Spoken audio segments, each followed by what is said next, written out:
कृष्ण यादव समाजवादी छात्र परिषद जाना चाहते हैं।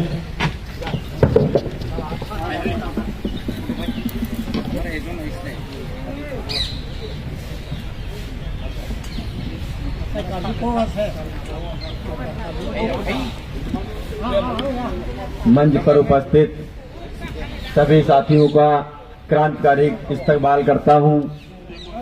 सभी को मैं सलाम पेश करता हूं एवं सभी का तहे दिल से शुक्रिया अदा करता हूं कि आपने मुझे यहां पर बुलाया और बोलने का मौका दिया। साथियों, मैं एक ऐसी पार्टी से आता हूं, समाजवादी पार्टी, जो आज देश की तीसरी सबसे बड़ी पार्टी है। मैं उसका स्टूडेंट विंग का जनरल सेक्रेटरी हूं। मैं आप सबको बड़ा मुझे अच्छा लग रहा है। मैं ये बात अपने नेता, जन जन के नेता, उत्तर प्रदेश की आन बान शान आदरणीय अखिलेश यादव जी तक पहुंचाऊंगा और मैं आपसे आशा करता हूं कि आपके पास समय रहेगा तो मैं जरूर आपका उनके साथ एक मुलाकात कराऊंगा। पंडारा रोड में उनका हाउस है। मैं आपकी बात वो संसद पटल में उठाएंगे क्योंकि एक देश के बड़े नेता हैं। आपकी बात आज देश में जिस प्रकार से आदिवासियों पर, छात्रों पर, दलितों पर और वंचितों पर शोषण हो रहा है, उसके खिलाफ हम तब भी खड़े थे और आज भी खड़े हैं, क्योंकि हम लोहिया जी को मानने वाले लोग हैं। लोहिया जी कहा करते थे, सड़कें सूनी हो जाएंगी तो संसद आवारा हो जाएगी। इसलिए हमारा एक घर तो विद्यालय है, दूसरा घर हमारा सड़क है। अगर संघर्ष करना पड़ेगा तो हमने कई संघर्ष किए हैं। हमारा एक संघर्ष ये भी है कि ट्राइबल्स को हमें बचाना है, जल जंगल और जमीन को बचाना है। इसलिए मैं आप सबके भावनाओं के साथ खड़ा हूं और मुझे यहां पर बुलाया, इसके लिए मैं बहुत बहुत शुक्रिया अदा करता हूं, क्योंकि आज ये बहुत बड़ी बात है कि जल जंगल जमीन को बचाना है। दिल्ली जैसी हाईटेक सिटी में आप देख रहे हैं पॉल्यूशन का क्या बुरा हाल है। इसका मेन कारण क्या है कि कहीं ना कहीं जल जंगल जमीन को बर्बाद किया जा रहा है, नस्तोनूत किया जा रहा है। इसलिए साथियों, आप सब की ये मेहनत 2000-3000 किलोमीटर जो आपने एक आग जलाई है, ये बुझने नहीं देना है। आपके संघर्ष में जब भी मुझे मौका मिलेगा या जब भी आप हमें आवाज देंगे, हम अपने छात्र सभा को लेकर, एक स्टूडेंट विंग को लेकर के आप सबके साथ संघर्ष में खड़े रहेंगे।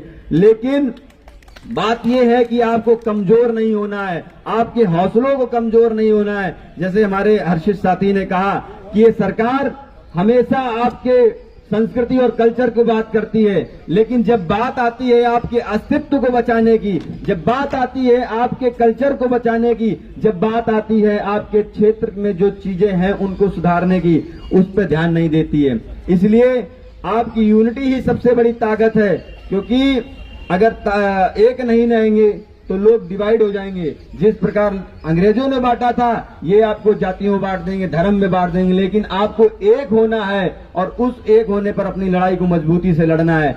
मैं इस बात को आपको आश्वस्त करता हूं कि आपको किसी भी तरीके का सहयोग चाहिए होगा तो मैं अपने नेशनल प्रेसिडेंट से आपको भी मिलवा सकता हूं। आपके पास समय रहेगा, क्योंकि देश का एक बड़ा चेहरा है अखिलेश यादव जी। देश की एक बड़ी उम्मीद है, उत्तर प्रदेश की एक बड़ी उम्मीद है अखिलेश यादव जी। मैं उस पार्टी से संबंध रखता हूं जो छात्र, नौजवान, बेरोजगारी और जाति जनगणना पर बात करती है। वो बात करती है कि सबका हक मिले, सबको सम्मान मिले, सबको रोजगार मिले, किसी के साथ किसी प्रकार का भेदभाव ना हो, क्योंकि भारत को सभी ने सींचा है, भारत को सभी ने बनाया है। यहाँ पर हिंदू ने बनाया है, मुसलमान ने बनाया है, सिख ने बनाया है, ईसाई ने बनाया है।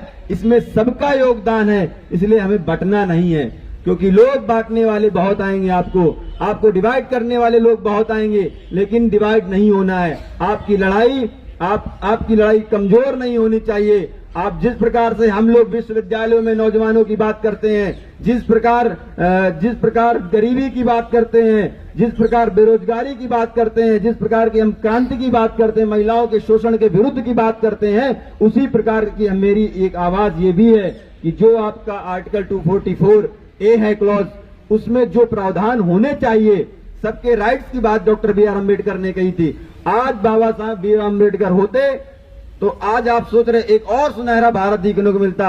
इतना बड़ा एक योगदान है उनका, क्योंकि सब लोग, मेरी पार्टी तो बार बार कहती है कि संविधान खतरे में है, आपको नहीं लगता क्या संविधान खतरे में है? इसलिए मुझे लगता है संविधान खतरे में है कि जब भी लोग कहते हैं कि 400 पार मुझे दे दो, मैं संविधान बदल दूंगा, तो उसलिए मैं खड़ा होता हूं और मेरी पार्टी खड़ी होती कि नहीं, हम आपको 400 पे नहीं, हम आपको 240 पे लाके खड़ा कर देंगे। हमने उत्तर प्रदेश में करके दिखाया है, हमने उत्तर प्रदेश में इनको रोका है। मैं आप मेरी कोई इनसे मोदी जी से मतलब पर्सनली दुश्मनी नहीं है, लेकिन विचारों की दुश्मनी है, क्योंकि सबका अधिकार मिलना चाहिए, सबको राइट्स मिलने चाहिए, क्योंकि भारत में रहना है तो सबके लिए सोचना पड़ेगा। क्योंकि बी आर अम्बेडकर ने कहा था we the people of India, उन्होंने ये नहीं कहा था कि मैं भारत को बनाऊंगा, उन्होंने कहा था हम सब भारत को बनाएंगे। तो हम सब भारत को बनाने वाले अगर कोई है थे तो बी आर अम्बेडकर थे, इसलिए लोहिया जी थे, बहुत कर्पूरी ठाकुर जी थे, जयप्रकाश नारायण जी थे। उनके भारत को अगर बताना है, गांधी के भारत को बचाना है। और मैं बार बार आपसे ये कहता हूं, नौजवानों से कहता हूं कि पढ़ाई लिखाई और लड़ाई साथ में चलनी चाहिए। क्यों? भगत सिंह ने कहा था अपनी, उनका एक छोटा सा उपन्यास उन्होंने लिखा है लेख कि मैं नास्तिक क्यों। उन्होंने कहा कि स्टूडेंट पॉलिटिक्स बहुत जरूरी है। स्टूडेंट पॉलिटिक्स इसलिए जरूरी है कि वो विश्वविद्यालय की उस पाठशाला से तैयार होता है जो देश की सबसे बड़ी पंचायत संसद में जाते हैं। वहां पर जाकर के आपके मुद्दों को उठाएंगे, महिलाओं के मुद्दों को उठाएंगे, नौजवानों के मुद्दों को उठाएंगे। आज आप देख रहे हैं स्टूडेंट पॉलिटिक्स पर जिस प्रकार से हमला है। मैं जेएनयू से आता हूं, मैं जेएनयू में पढ़ा हूं, मैंने जेएनयू से मास्टर्स किया है। जिस प्रकार से हर एक केंद्रीय विश्वविद्यालय, हर्षित हमारा जो साथी बैठा है वो संस्कृत विश्वविद्यालय में पीएचडी कर रहा है, ऐसे कई एक विश्वविद्यालय हैं जहां पर स्कॉलरशिप समय पे नहीं आ रही है, महिलाओं पे शोषण हो रहे हैं, बालिकाओं पे शोषण हो रहे हैं, हॉस्टल नहीं बन रहा, हम वहां लड़ाई लड़ रहे हैं। लेकिन जब भी आप हमें बुलाएंगे हम आपके साथ यहां भी खड़े रहेंगे, जहां बताएंगे वहां खड़े रहेंगे, लेकिन लड़ाई को कमजोर होने नहीं देना है। मैं बार बार आपसे यही कहता हूं, आप एक अपना डेलीगेशन बनाइए, और मैं आपसे कहता हूं डेलीगेशन को राष्ट्रीय अध्यक्ष अखिलेश यादव जी से मेरा मिलवाने का काम है।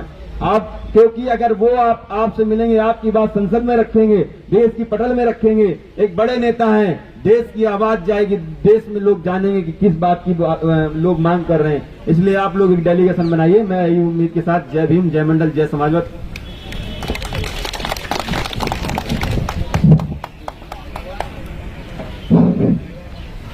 Thank you very much, Mr. Radhakrishna Yadav, Samajwadi party student wing.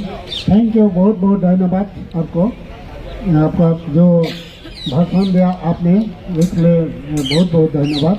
और आप आशा करूँ कि आप आएगा फिर हम लोग का चर्चा हम लोग इधर